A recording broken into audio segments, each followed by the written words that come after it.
Assalamualaikum warahmatullahi wabarakatuh. Perkenalkan, nama saya Muhammad Tarum Yusuf dari kelompok 4.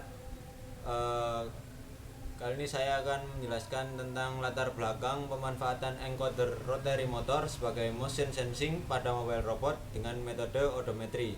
Latar belakang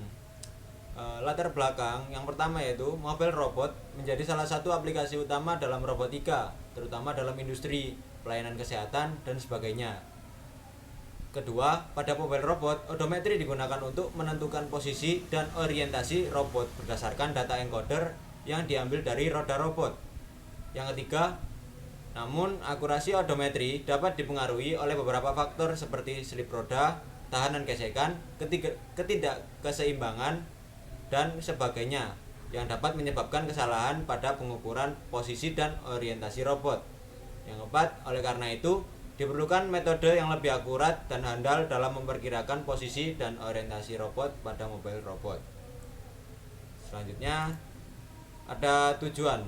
Tujuan itu sendiri yaitu meningkatkan akurasi odometri pada mobile robot dengan menggunakan encoder rotary motor sebagai sensor gerak robot dan metode odometri untuk menghitung posisi dan orientasi robot.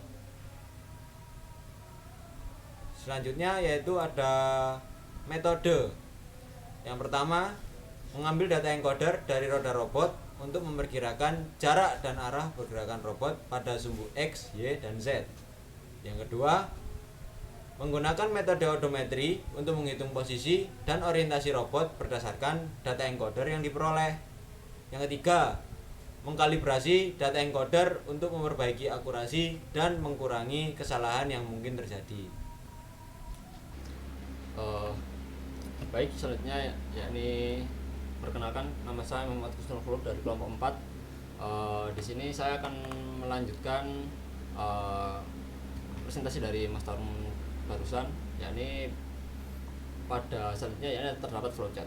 Di mana flowchart kita memiliki yakni pada start awal, terus kita yang ke selanjutnya yakni men-set variabel encoder A dan encoder B dan diameter dari rodanya. Terus untuk P nya sendiri kita set 3,1415. Terus untuk selanjutnya yakni kita juga mendeklarasikan variabel encoder post, distance, angle, dan pref time sebagai nantinya akan digunakan untuk program loopingnya. Terus untuk selanjutnya yakni kita set pin mode encoder A sebagai input dan pin encoder B sebagai input juga. Terus untuk selanjutnya yakni kita membuat interrupt pada encoder A, terus kita read interrupt pada encoder A dan encoder B. Nah, terus apakah encoder A statusnya high atau low? Jika high, dia akan berubah ke sini, dites apakah encoder low, dan itu jika encoder low sama dengan encoder plus sama dengan 1, atau itu merupakan increment 1. Terus apabila tidak, dia akan mengecek apakah encoder B statusnya high. Jika ya, maka encoder akan increment 1 atau decrement 1. Nah, terus setelah pengkondisian tersebut selesai, didapatkan hasil eksekusi yakni encoder increment atau decrement. Lalu selanjutnya akan dihitung distance-nya. Distance sama dengan encoder post. Encoder post didapatkan dari sini. Terus untuk wheel diameternya, nah rumusnya yakni encoder post dikali B dikali diameter dari rodanya dibagi 360. Nah, untuk selanjutnya yakni kita menghitung angle-nya berapa. Encoder post dikali 360 dibagi 360 dikali P dikali diameter roda. Terus untuk delta time-nya, agar bisa diukur delta time-nya yakni seperti ini. Nah, setelah data-data tersebut sudah didapatkan, distance, angle, dan speed-nya bisa didapatkan juga. Terus untuk selanjutnya yakni kita setting encoder post-nya yakni 0 dan delay-nya 1 second. Dan akan berulang pada iterasi selanjutnya. Nah, terus untuk rangkaiannya di sini kita menggunakan dua motor encoder dan rotary, di mana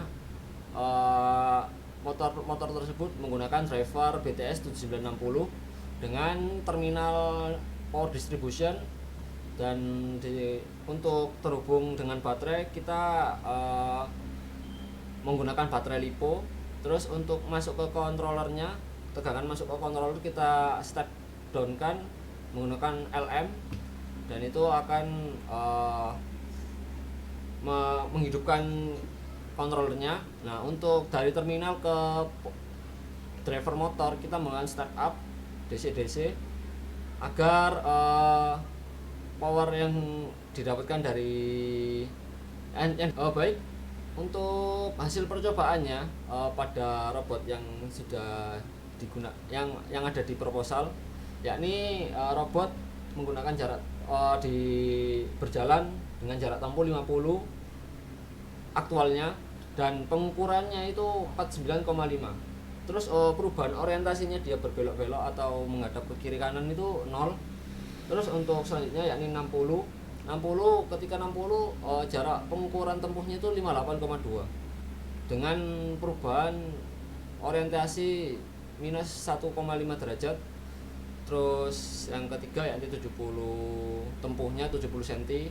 Nah, jarak pengukurannya 68,3, terus min 3,2 perubahannya dengan sampai hingga 100 jarak tempuh aktualnya, dan jarak tempuhnya itu 98,7, dan perubahan orientasi sudutnya itu minus 8,1.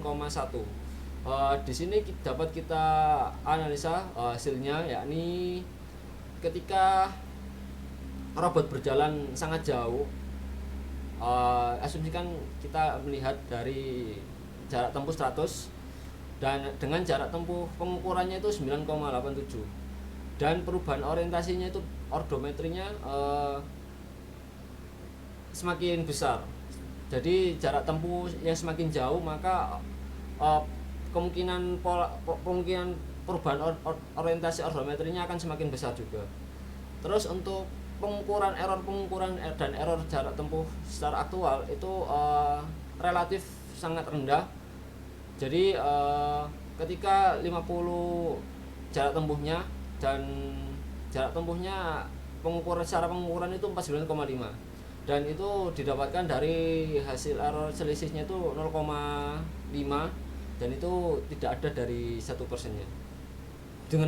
Dengan demikian dengan 100 ya, dengan 100 itu lebih dari 2%, karena semakin jauh jarak tempuh maka jarak tempuh pengukurannya itu akan memiliki error yang relatif besar. Ya, saya lanjutkan. Saya Putra Dewangga dari NRP 2121637 akan menjelaskan tentang analisa dan kesimpulan. Yang pertama akan menjelaskan tentang analisa dulu. Oke, untuk analisa dari praktikum kali ini, jarak tempuh atau pengukuran selalu mendekati jarak aktual dengan selisih kurang dari 5% setiap waktu pengukuran. Jadi itu dari hasil percobaan itu terdapat perbedaan antara jarak tempuh aktual dan jarak tempuh pengukuran yang menunjukkan adanya error pada odometri yang digunakan dalam simulasi. Hal ini dapat disebabkan oleh ketidakakuratan sensor encoder, ketidakstabilan lingkungan, dan juga faktor lain yang mempengaruhi pergerakan robot. Dan untuk analisa kedua yaitu penggunaan encoder pada roda 5 cm dapat memberikan akurasi yang baik dalam motion sensing. Oke, namun secara umum hasil percobaan menunjukkan bahwa penggunaan encoder pada roda dengan diameter 5 cm dapat digunakan untuk mengukur jarak tempuh dan perubahan orientasi pada robot dengan cukup akurat.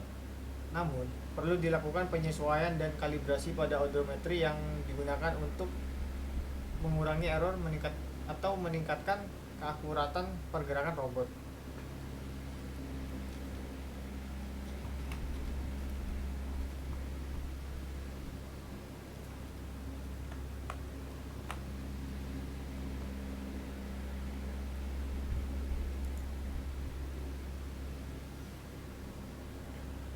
Untuk yang terakhir yaitu kesimpulan. Kesimpulan dari praktikum kali ini Penggunaan encoder pada roda 5 cm dapat memberikan akurasi yang baik. Dan juga metode odometri yang memanfaatkan encoder dapat menentukan posisi dan orientasi robot secara efektif untuk navigasi robot. Jadi sekian dari presentasi dari kelompok 4. Kami ucapkan terima kasih. Bila ada salah kata mohon dimaafkan. Wassalamualaikum warahmatullahi wabarakatuh.